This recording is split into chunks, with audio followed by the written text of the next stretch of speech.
Hello and welcome to the Make Things Better podcast. Today I'm joined by Adele Kelly. Welcome on the show, Adele. How are you doing today? I'm doing very well, thank you. Yeah, thank you so much for joining me for this episode. My pleasure. Today we're going to talk about pure flow state and maybe some design thinking, empathy, branding, and I don't know. Let's just see where the conversation takes us, I guess. All topics that I love, so I'm sure we'll be fine. Oh, amazing. Do you want to start off by introducing yourself a bit more and tell us a bit about your background and what you do at the moment? Yeah, my business is called Pure Flow State, and we offer sustainable brand strategy for purpose-led businesses. So that means digging into people's purpose, mission, values, vision, and helping them get aligned so that everything flows in their business. Generally, when people come and work with me, they're quite stressed and they can't really see the bigger picture, or they've lost sight of their vision. So we take a step back and we look at everything, where they are right now, where they want to go. We find the right path to get them to where they want to be, where everything flows. Yeah, amazing. How did you get into it? So my background is actually in publishing. I've worked on international magazines for many years as an art director, and I got curious about branding. So I used to live in Spain for many years, and that's where I did most of my career. Came back to the UK and started exploring different things, always been into design, and started doing more kind of logo design, branding design, things like that. And then I was finding that when I was working with people, I didn't have enough information to be able to do my job really well. And I ended up either asking questions all the time, or they were just leading with what they liked and not really thinking about what was going to work for a customer. So that's when I started exploring brand strategy a few years ago, and that led me to where I am now. So I've worked with international businesses, startups, coaches, all sorts of people, and different sizes of businesses as well. And I found a real passion for working for the purpose-led businesses because it brings meaning into my world, and we're very aligned with our values, which is really important as well. And now I'm going through B Corp certification, which is really exciting. So hopefully in the next few months that'll be all approved, and I'll be able to work with more businesses like that to help them move towards a more sustainable future as well. Yeah, amazing. It's great that you're working with purpose-driven businesses similar to ourselves. And so you talked about often people have like an idea for a logo or a design, and maybe they can see it in their head a little bit of like what they want it to look like, but maybe that's based off just an idea in one person's mind. Can you share with us why it's valuable for them to maybe go a little bit deeper when they're considering like their branding or their logo, and really get into their customers' shoes as well? Yeah, and I mean the logo really is the cherry on top of the cake at the end of it, when you've done all the foundational work first. So you really need to know why you're here. Why have you built your business in the first place? That's your purpose, and you'll always come back to that. The purpose never ever changes, so it's your reason for existing beyond making money. So imagine that times come a bit hard and you're not making so much money in the business. If you've got no purpose or reason for existing, then there's no point carrying on in the tough times. Whereas if you've got that real meaning and purpose, then that helps you. It's your North Star, and it helps guide you towards a better future through the tough times. So yeah, they need to have that, and they need to know who they're actually selling to as well. And they need to know if there's actually a demand for what it is that they want to sell. So instead of thinking, okay, I've got this thing or I've got this idea, I'm going to make it and I'm going to put it out there. It's more around tuning into what the market needs and what customers needs, and trying to anticipate ahead of what they've actually got right now, and creating something that they didn't even know that they wanted, but when they've got it, they can't live without it. So, imagine things like the iPod, for example, and Steve Jobs came along and said that he was going to put however many thousand songs on one little device that you could carry around in your pocket. That was inconceivable when he came up with the idea, but now look at where we are. I mean, that's now obsolete pretty much, and we've got everything on our phones, but at the time it was groundbreaking. Or even talking about Steve Jobs for a moment, yeah, I was looking at maybe like your LinkedIn or Instagram or something earlier today, and I saw one of your posts was really interesting. It was something to do with masculine and feminine energy, and it was talking about how Steve Jobs was actually often delving into a feminine energy in the sense that he had that empathy and was understanding the needs of others and was really considering those things. And then I think you were talking about in branding, often companies can have this very like masculine energy of just like boom, boom, boom, like maybe we're the best, like success, like driven, like these kind of things. Yeah. Can you share like a bit more about that? And also with Steve Jobs, I think you said that actually his outward sort of persona was quite like masculine, but actually in some ways it was very feminine.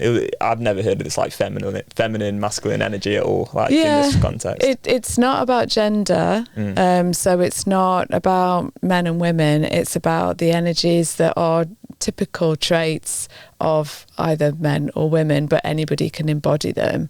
So you've got the creativity, nurturing, understanding, that's more feminine energy. Masculine energy is more the drive, the ambition, the logic that comes with the masculine style.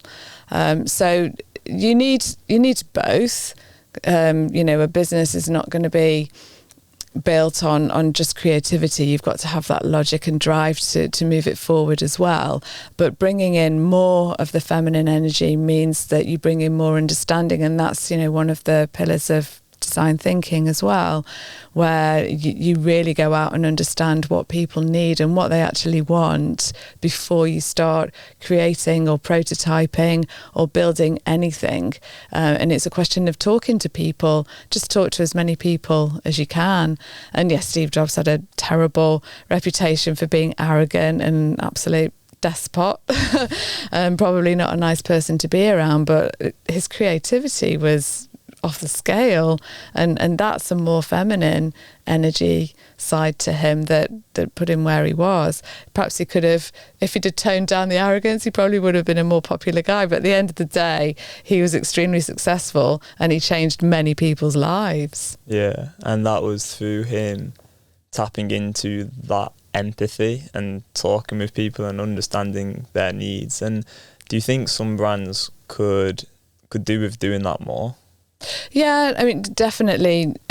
When you start on a branding journey, you need to understand your category and your market. You need to look at the competition and see what they're offering, and you need to think about getting ahead and thinking ahead of what's really needed now. What's coming in the future, what influences might affect the way that people buy things or the way that people do things, because people nowadays they join brands. They become part of brands, like the big brands. You've got, look at Nike, for example. It's got a bunch of followers because they want to be part of that brand.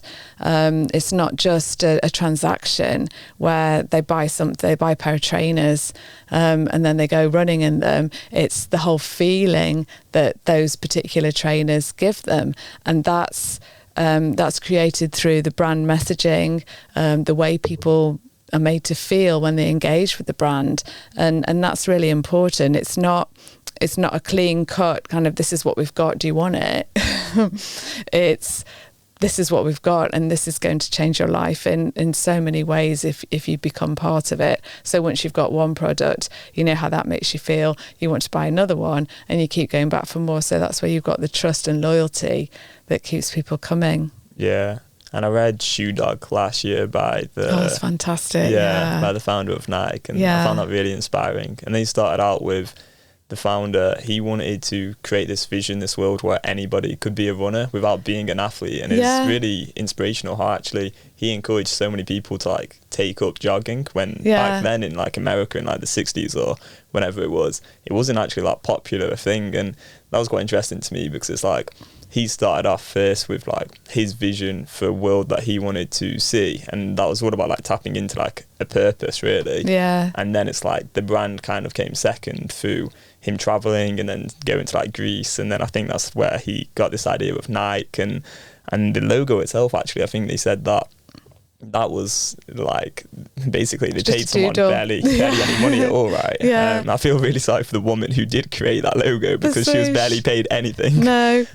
Which seems a bit unfair, but I'm sure he helped her out at some point in the future. But that started off with the purpose first, and then it's like the logo and design and everything else kind of came after that, right? I think, you know, one of their lines that they use quite frequently is something like, if you've got a body, you're an athlete. That's it. That's all you need. And it's not about winning competitions. It's about the journey, and it's about being part of something bigger than you. And that's just amazing, isn't it? And it makes it accessible for absolutely everyone, not excluding anyone out of this. I mean, you know, if you look at the way they promote themselves, it's generally, you know, elite athletes that are doing it, but somehow they manage to make it feel accessible for anybody to do. You know I'm not going to be jumping the 200 metre hurdles anytime soon, but that doesn't stop me from buying a pair of Nike trainers and going out and having my little weekly jog and feeling good about it. I remember when I was younger, I would often like buy like certain footballers' football boots, and often they'd be Nike actually. And then I remember like when I'd be playing football, you'd be like, when I was like 10 years old, I'd be like saying like, and it's like Wayne Rooney on the ball. Like, you know, you kind of like embody this like, this player that you now are. And I guess the brand can kind of help you do that. So kind of going a little bit away from this again, but still sort of staying on the topic of like purpose. Do you find some like companies and brands can start off with like a bit of a purpose, but then like they drift away from it over time? And how do you think that happens, and how can they reconnect with that original purpose that they had? They just need, I think as a company grows, it's really important to embed that purpose into all the team and make sure that everybody is on board with it. And it works the same with the vision as well.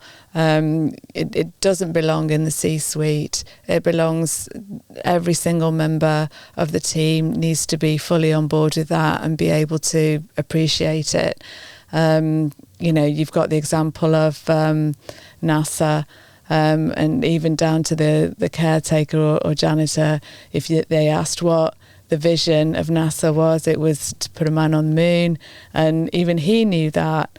Everybody was on board with it and everybody believed in it, and that carries something forward. It says a lot. Because what happens is when you're all aligned internally, then externally you become more aligned as well, and people get you a lot more. But if there's kind of misalignment inside an organisation where people aren't completely on board or even just aware of what the vision is, then they can't really get on board with it, and they don't feel that same passion, because, you know, employees and team members are a really, really huge part of an organisation. They're not just there to do a job and go home. They're there to really move it forward and make it something special. So you have to make sure that they know exactly why the company was set up in the first place. It would be that the origin story, or be that just, you know, phrase. And it's not something that you're going to put up on the cafeteria wall and leave it there. It's something that needs to be embedded and taught to everybody so that they can feel it. Because when people have meaning in their lives, then they work a lot better, they're more productive, they're happier going into the workplace. I'm sure you've heard about the whole thing with quiet quitting, where people are just basically come in, they do their job, and then they leave at the end of the day, just, you know, filling in the hours until they go. And they're coming to work, they're doing something, but they're not really enjoying what it is that they do. So this works negatively both for the person who is in that position and for the organisation as well. if you've got a bunch of people who really believe and are really on board with that story, then it's much better for everybody. Yeah, absolutely. And it's like that thing of intrinsic motivation versus what's it called? What's the other one? Extrinsic. Extrinsic, yeah. Yeah, because if you're intrinsically motivated, then you may be more likely to get into that flow state as well, and kind of just be in that zone where like you're really passionate about what you're doing, because that's coming from your own core values. Just going back to what you were saying about the misalignment within a culture at a company, and maybe staff not really all being on the same page, has there been anything in recent years that you've noticed in the workplace where this has come up, basically, where people have not felt quite as aligned due to anything? Yeah, I think Gen Z that's coming up now, they are a lot more demanding with the companies that they want to work with. They want to see companies giving back a lot more. They don't just want to work for an organisation that provides a service or product. They want to see something more meaningful. So they want to see work in the community, for example, giving something back, be it on a local level or be it, more widespread globally. And they want to work somewhere where they feel that they're making an impact.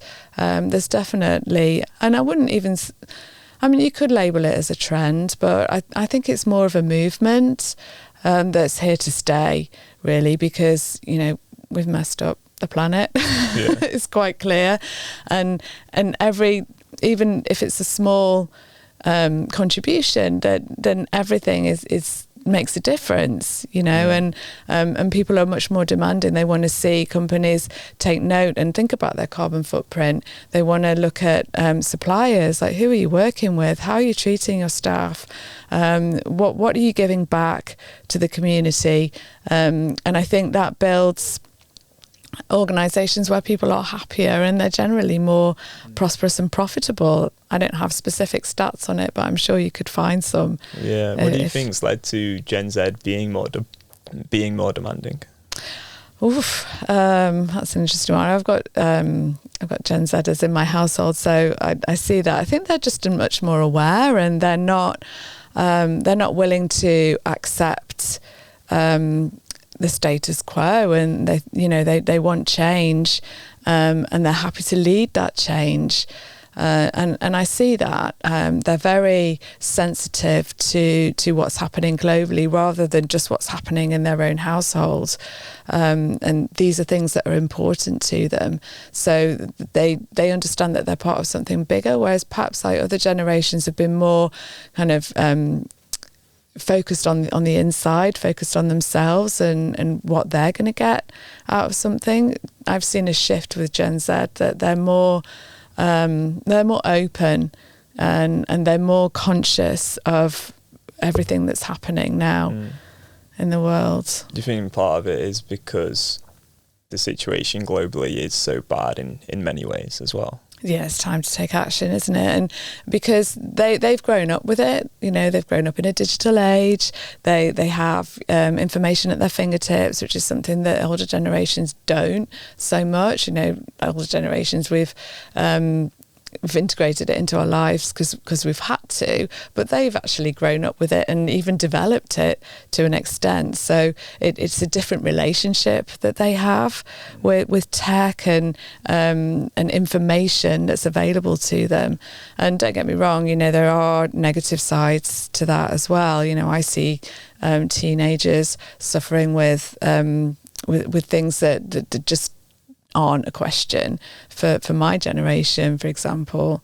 What kind of things? Like, cyberbullying and things like influenced by, what's online, what's happening online. And it is quite tragic to see. And, the whole kind of mental health pandemic that's happening right now is really, it's really heartbreaking to see that. And the way that young people are affected by their surroundings or by what they're seeing on social media and cyber. I've seen cases of cyberbullying in first person, and it's ruthless. It's brutal. It really is.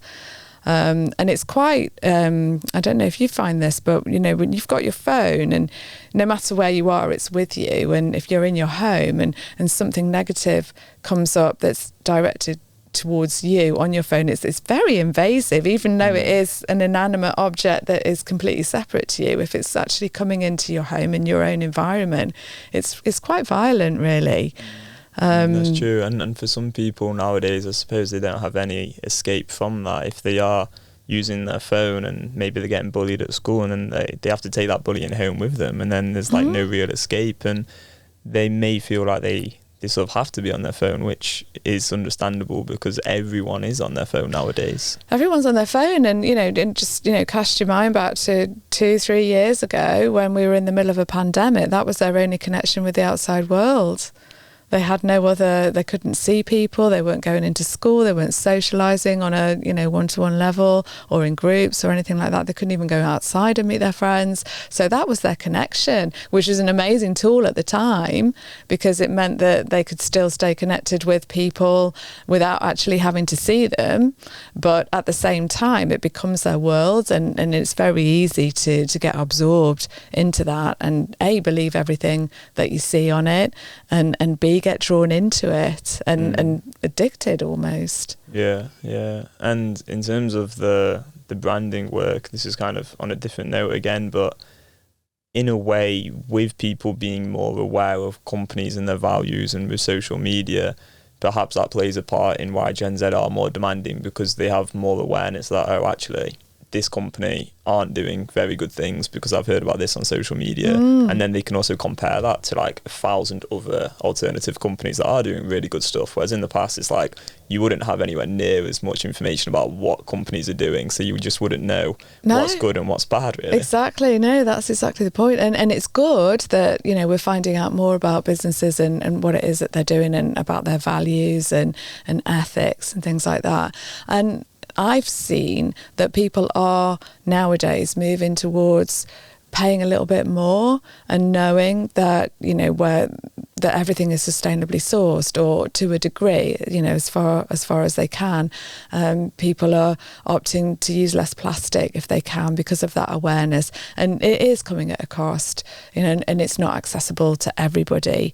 But I'm finding that where people can, they are making those choices. And, fast fashion, things like that, people, it depends on the age, I suppose, but, that I see there is a move towards, finding something that is slightly more sustainable. Even if it's a little bit better, it's better than nothing. So yeah, brands are having to answer a lot of questions now, absolutely. And it's good. Yeah. So going back to pure flow state, I wonder if you could tell us a bit more about the flow state side of things and how you started working around that. Mm-hmm. So I became familiar with the concept of flow state from the American-Hungarian psychologist Mihail Csikszentmihalyi. I hope I pronounced that correctly. Better than I could do. As I said to you the other week, I've read his name about 10 times in different books and I've never even attempted to pronounce it, so fair play. I respect it. Well, I hope it's correct if he's listening. So it's essentially when you get absorbed into an activity that you're enjoying it so much that time just floats away and you enter into a state of bliss where you could be doing whatever it is that you're doing forever, basically, and not really notice the passing of time. So that really appealed to me as a concept, thinking, wow, we get out, we get so busy in the busyness of every day, of running from one place to the next, and like with a constant to-do list of like, I need to do whatever it is that we think we need to do. And the capacity to just come away from that and just stop and just let time stand still for a couple of hours or even like half an hour or something felt really appealing to me. And then I thought, okay, well, how about if businesses were able to get into a state where instead of like pulling their hair out and getting frustrated by being in the weeds every single day, what about if everything flowed for them and like business became enjoyable and something that they looked forward to and were excited about and were passionate about. Because, you know, when businesses start, they start with a lot of ideas and a lot of passion. Obviously, you know, you can't get anywhere without some passion for what it is that you want to sell. But it's quite easy as you grow and scale to fall out of love with that, because all of the things that you need to do to be able to run a successful business. So pure flow state is around coming back to that original reason why you started it in the first place and tuning back into that and working out how you can help that ripple out into every area of the business. So, you know, usually we work with businesses that have been operating for a couple of years or so. So they've had a really successful idea, they've done really well, the business is profitable, they've started to grow and scale, and suddenly things have started to get a little bit more frantic and a little bit less flowy. Well, it's so interesting because, as we were talking about earlier, like, you could have this really strong like purpose and vision, and you know exactly where you want to get to, but then as you grow, you could end up starting to do more and more activities which you don't actually enjoy that much. And so the vision and like the purpose and the meaning, and then the day by day, like what you are actually doing and the tasks that you have to do, essentially, like there can be like a misalignment there, right? And that can be really challenging. So how do you kind of sort of solve that gap, that problem that kind of rise over time? Yeah, I mean, I find with founders that often, you know, if they've started off a business, it's just been them doing absolutely everything. So they start to build a team around them, and they're not always great at delegating things. They think that they have to be doing everything. So you've got, you know, CEOs signing off orders for toilet paper and things like that, which really aren't necessary. And it's more about kind of getting rid of stuff, stopping completely and saying, okay, you're in the weeds, you're trying to do everything, you're not taking a step back to have a look at the bigger picture. And that ends up where they're in a situation where they're just getting through the day-to-day, working on cash flow, which is obviously is critical for any business to do that. But there are things that if you don't look into the future, then you're not going to get to the future, because you have to be thinking 3 steps ahead when you're in the business as well. You can't just sit and service what's happening right now and what's happening next week. You need to be thinking about, okay, well, where are my sales coming in 3 months, 6 months, in 12 months even?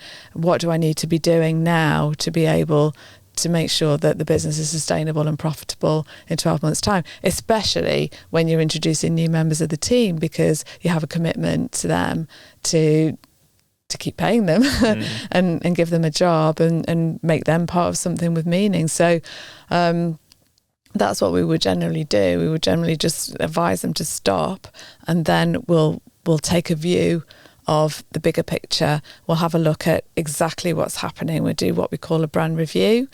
And we look at every aspect of the business. So that starts with like the essence, which is like the purpose, the vision, the values. Then we start looking at your customer. Who is your customer? The competition. We look at whether your value proposition is right, is, you know, what it is that you do. Is that clear to the people that want to buy from you? And we think about, in relation to the competition, what is it that they're doing that you're doing the same thing? Are you doing the same thing, or do you need to think of something different? Or, you know, do you need to reassess where you're going to compete? For example, if you're competing in a particular segment in the market, are there too many people that can come in and just copy you?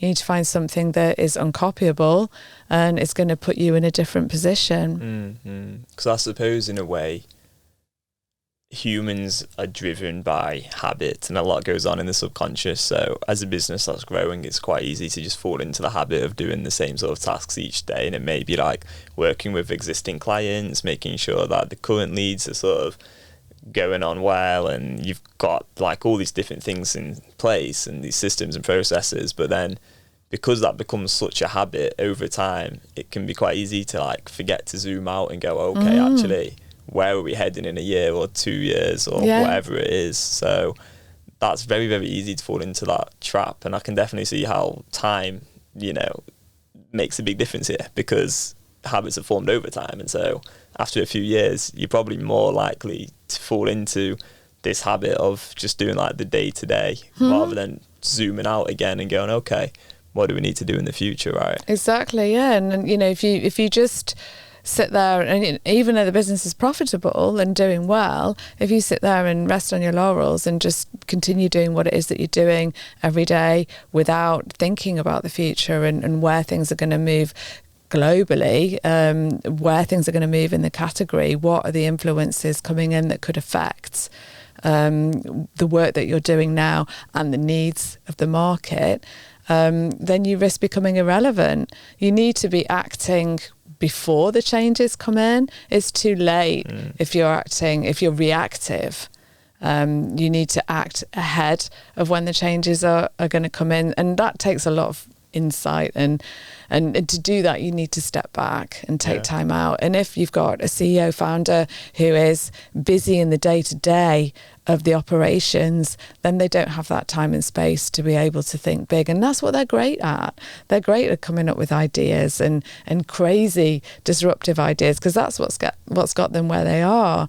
But if they're too busy in the weeds and running around like a headless chicken and doing things that essentially they probably don't really need to do, then they don't have that time for that big thinking that is going to propel their business forward. Yeah, sure. And talking about like the future and the sort of things that businesses need to prepare for, and sort of in the context as well of you becoming B Corp soon, and sort of this push towards businesses being a lot more ethical, which is like such an amazing thing.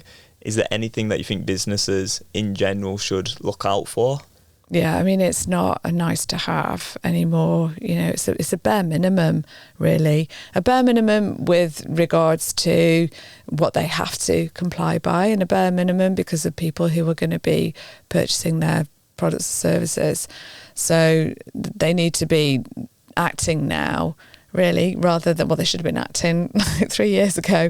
But if they haven't started, they need to start putting things into place straight away and make time for doing that, because as humans we tend to wait until something is very, very urgent before we act on it. But this isn't the case with this. So, we are seeing the results. I mean, just look at the weather and what's happening with that. We are seeing there are definite results to global warming already, but people are still not acting fast enough, really, or still not taking note.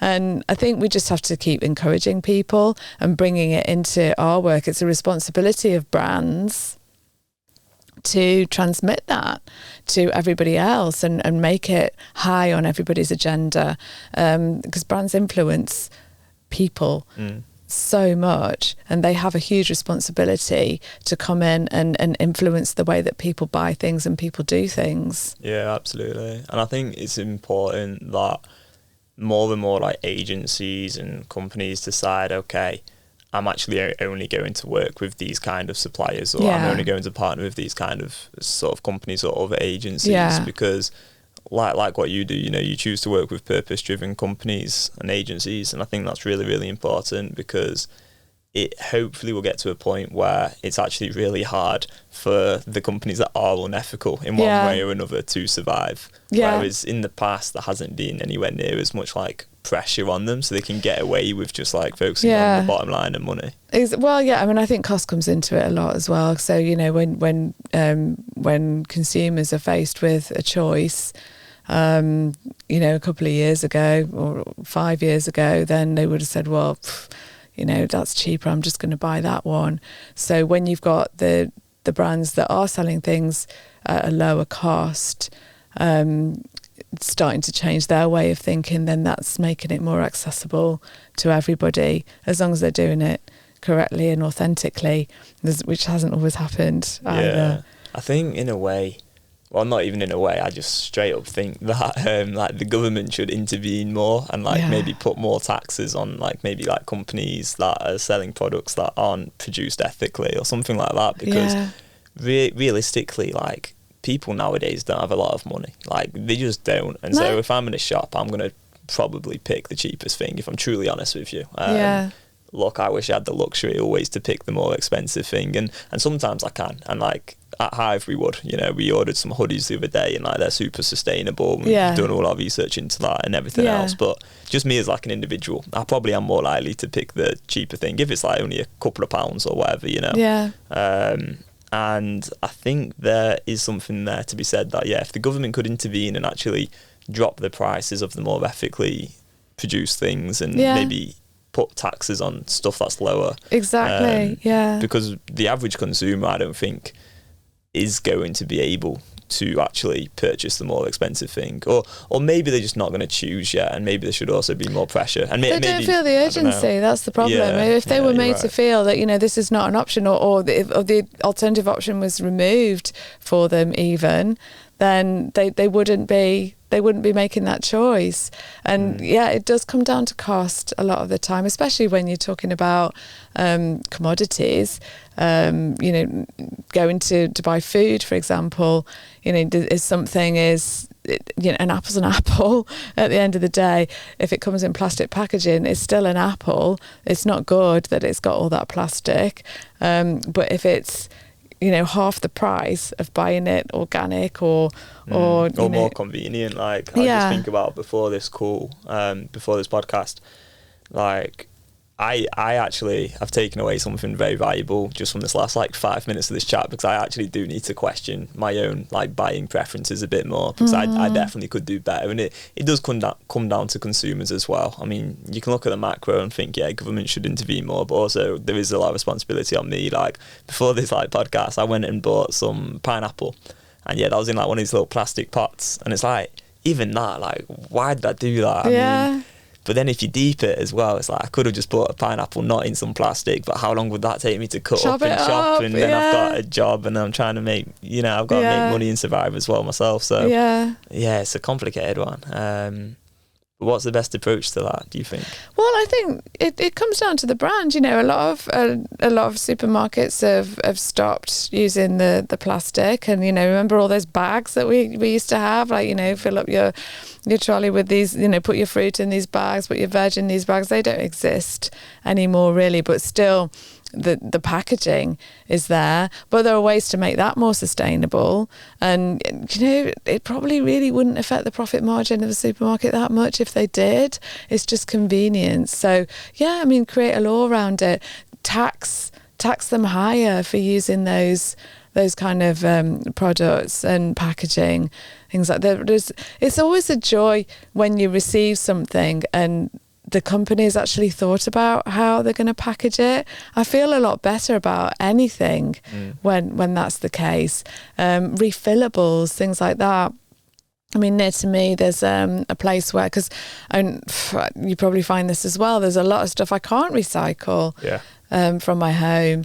And I'm putting things Tetra Paks, I'm putting those in organic waste. I mean, there must be a way to recycle these. I don't believe that there isn't. But there's a place quite near to me where obviously I have to travel to get there, but I can do all that, and I can refill soaps and things like that as well. So it's a bit of a novelty, really, and I have to drive 20 minutes to get there, which isn't good either. But the little things are starting to happen to make that difference. It makes me think, I'd love, and this is me with my Hive IT tech sort of brain on, and I don't know if this exists, so if anyone listening or watching does know of anything like this, then please do reach out. But it'd be so good to have an app where you could just go on your phone, and then you have any very small decision, recycling something, or buying pineapple at the shop, and you can just see what is the most sort of environmentally friendly option to make right now, and then it just gives you it straight away, or it tells you where the nearest recycling thing is for whatever you have, and you just you take a photo of it, and then it will just go and retrieve some data from somewhere and figure out okay, well, you need to do this with this. That would just change the world so much. It'd be so awesome. But I mean, they can put it directly on the packaging as well, really. Make it clear. Make it clear what you need to do with that once you've finished with it, and make it clear where it's going to go and what's going to happen to it. And again, that's the responsibility of the brand.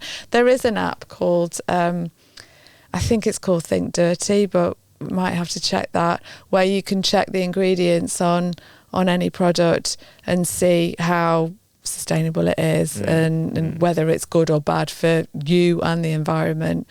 Really, I know that exists. Yeah, that sounds good. But yeah, there's got to be an app for all these things. And this is a whole business that can be created around it. This is what people need. And that's about anticipating needs of the future. People will need to know. They do need to know right now about what's the best option for them with any product. Yeah, absolutely. So do you think there's anything that a business maybe should do at the moment that you've noticed they're perhaps not doing from your experience, like working with businesses? Just small things, and this has come from going through the B Corp certification myself and examining what I'm doing. You know, there are small things that you can do, like look at your waste. Like, where is your waste going? Is it, you know, are you recycling everything that you absolutely can? And that's like checking in with the people that come in. If you have an office, like check in with the people that come and remove your waste. And if you've got remote workers, which most companies have these days, they can still be looked at and encouraged to recycle, if, you know, even if they're not. And then look at the carbon footprint as well. So they could be moving towards, you know, having a green website, for example, which I'm sure Hive are very on top of. Yeah. You know, look at the hosting. Is that green? You know, the small things like that. And then, you know, any kind of things that do they need to print things? You know, is that sustainably sourced? You know, is the paper recycle paper, are the inks recyclable inks? Do you actually really need to print in the first place? And if you do, well, you know, there are guidelines around that, and your printer will be able to guide you. And then think about the circular economy as well. So it's not all about recycling. It's about reusing, which is better than recycling, because recycling is actually a process in itself that something has to go through. So if you purchase something that can be reused in some way, you know, companies like Apple, they'll take your old products back when you finish with them, and then they kind of do stuff with them. I don't exactly know what, but they can use the parts and they can create something else from that. So think about the products. You know, Apple products are expensive, but they have a lifespan that's different. It's not just, you know, buy and chuck it away at the end of it. It's like, you know, give it back to Apple and it'll be regenerated. Hewlett-Packard and other printers are doing things like that as well, with cartridges and actual printers themselves. Yeah. So yeah, definitely worth looking into those. And those are just like quick, easy wins. Yeah. That you can do very easily. There's so much to be aware of. Like, I guess you can kind of go and just analyse almost everything you do and probably find out a better solution to a lot of it anyway. Yeah. There are always alternatives. Yeah, absolutely. Do you think in a way, because there is so much information out there and so many considerations to make nowadays, just in general, it can actually be harder to get into the flow state, because in a sense there's more to think about, and in the flow state there's almost like this absence of thought? Yeah, that's a good point. I mean, we're all spinning so many plates, aren't we? And I think in that respect, I would encourage people just to take time out, and I would do that in business and in personal life as well. You know, just get to the end of the day and give yourself 15 minutes of just sitting there doing nothing. Yeah. What do you do to like take time out? I do yoga. That's kind of saved me, but I know that my mind just is constantly rattling the whole time. And when I go into yoga, I know that like for an hour, I'm just concentrating on breathing. And if I don't concentrate on breathing, then I won't breathe. Or I'll get out of the flow of the yoga that I'm doing. So that actually stops me. And then when I come out of that, I just feel completely reset. And swimming as well. I find it with swimming. So I just swim up and down. That's all I do. I just swim up and down, but I'm counting my lengths. So, and if I miss a number because my mind starts going somewhere else, then I get worried. I think, oh God, have I done too many? Have I done, how many have I done? I need to do 64 because that's a mile. And if I go over, I don't really want to go over because I haven't got that much time to go in and do it. But if I'm under, then I'll be frustrated with myself that I haven't actually swum a mile. So yeah, I just literally think of the number as I'm swimming up and then the next number as I'm swimming down. And that stops me as well from overthinking, and just stops my brain. It just gives you a reset. And I know every time after I've done yoga and after I've done my swim, my whole day is completely different. Yeah, that's really nice to hear. And it's similar for me. Yesterday, I was having a bad day. I hadn't slept too well, and I was just like so tired yesterday, and I was just a bit all over the place mentally, just kind of getting distracted, trying to do some editing of a podcast, and then I was like talking to somebody on Slack, and I just wasn't really concentrating, and I just didn't feel so great. And then I played football in the evening, and then after football I went and did an hour's meditation, and then I got an early night, and then I woke up today and I was like, oh, okay, I'm all right again now, so it's really nice sometimes to just kind of have a minute away from like technology as well. I find that really challenging personally. It's just something I'm still working on, I want to reduce my screen time, but I'm still going on my phone too much, and that's what definitely takes me out of that kind of that flow state where you are just like kind of being productive and also like doing something without really like thinking too much. Can you set yourself some kind of parameters around that and boundaries where you say, okay, I'm going to check my phone when I get into work, I'm going to check it at lunchtime? I probably should, to be honest with you. I don't really have any like guidelines for myself for the moment. I've not found any way to like restrict myself, so it's something I should certainly consider working on a bit more. But I don't know what the best approach to it is. I think sometimes it's hardest to like stop doing something when you know there's also a massive value to doing it. So like with my phone, it's like I do need my phone for work, and then at the same time it's very distracting. So but imagine with phones, and we carry them on us all the time, like people seem to think that we are accessible 24/7, and they can just ping us and we'll message straight back. But a lot of the time it's not even necessary, and some of the requests that you get is because they're too lazy to actually go and find the solution on their own. So by delaying your response, then they're probably going to go and find out the solution for themselves, which is what they should be doing in the first place. Really, that's interesting. And it's not going to harm anyone if you don't get back to someone after like 15-20 minutes, that and if anything is really urgent, then they'll phone. They're going to phone you if it's really urgent. But emails and things like that, I think it's fine to leave for a few hours. Absolutely. No, that's a good reminder. I should probably take that on board and put my phone away for a little bit more. I used to put it in the locker at work sometimes, and that quite helped. So I might just start doing that again. Yeah, and it's a habit, like you say. We create these habits, and then it just becomes normal. And I don't think I have my phone generally on Do Not Disturb anyway, because I'd never get anything done if it was going off all the time. I'm on my laptop, so I can read emails and things like that whenever I want to. But I try and kind of check my phone when I get into the office, and then I leave it until maybe lunchtime, and then I check it again. Then, because if not, it breaks your concentration. So there are some statistics around this where I think once you come out of concentrating it takes like 20 minutes to get back 20 into minutes it, right? to get back into it. I heard that before as well. So you've lost it. It's you've so lost interesting because you could literally like be so much more productive at work if you didn't just go on your phone. Probably work half the time. You really could. But on that point, I mean, working 9 to 5, what's your opinion on that? Because 8 hours to me seems like a long time throughout a day, right? And flow state, from this like things I've read, seems to be something that you can only really tap into for like maybe a few hours a day. And I would say that as well, and I think anybody can just look at themselves and think, how productive actually am I in a day?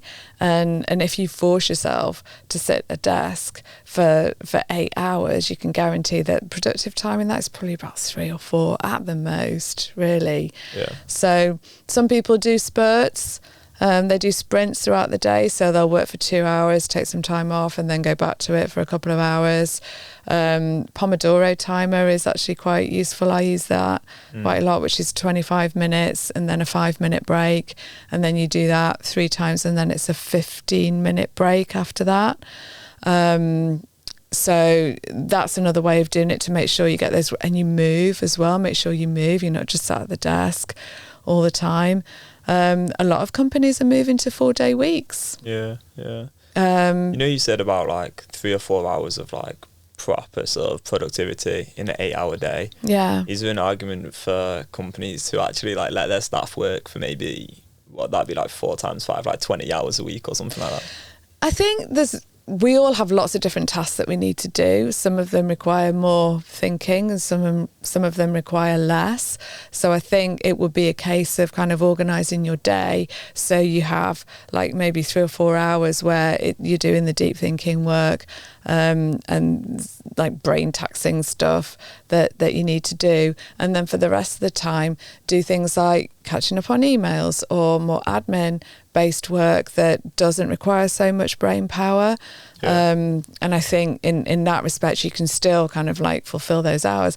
I think really, does it really matter how many hours we work? Because this whole concept of exchanging time for money is outdated. It's about what you can do. And as somebody who works really fast, if they're directly exchanging time for money because they've been doing whatever it is that they're doing for 10, 20 years or however long, they're going to be penalised for working fast and getting their job done better. So that's not fair. They know the skills and they're just really good at it because they've been doing it for so long and they've honed it all. So I don't think it really matters how long we work, as long as we get the results that we need or we want. Yeah, I agree, definitely. Any sort of final tips or anything for getting into a flow state or anything like that? I think it's important to, like I said earlier, just stop for a minute and assess and think about what it is that you like doing and what brings you joy. And if there's something, there's loads of tasks to do when you run a business. Some of the stuff you enjoy doing, some of the stuff you're good at, some of the stuff you don't enjoy doing and you're not so good at. Delegate that. If you've got a team around you, don't be afraid to bring in other people, because if that frees up your time to do the stuff that you are really good at, then that's going to be more productive and profitable in the long term anyway. Yeah. So just be aware of everything that you do and prioritize that according to what you actually really need to do or what you can outsource. Yeah, it makes sense. And this is the question that we ask every guest. It'll be the final question. What can people do to make things better? And you can interpret this however you like.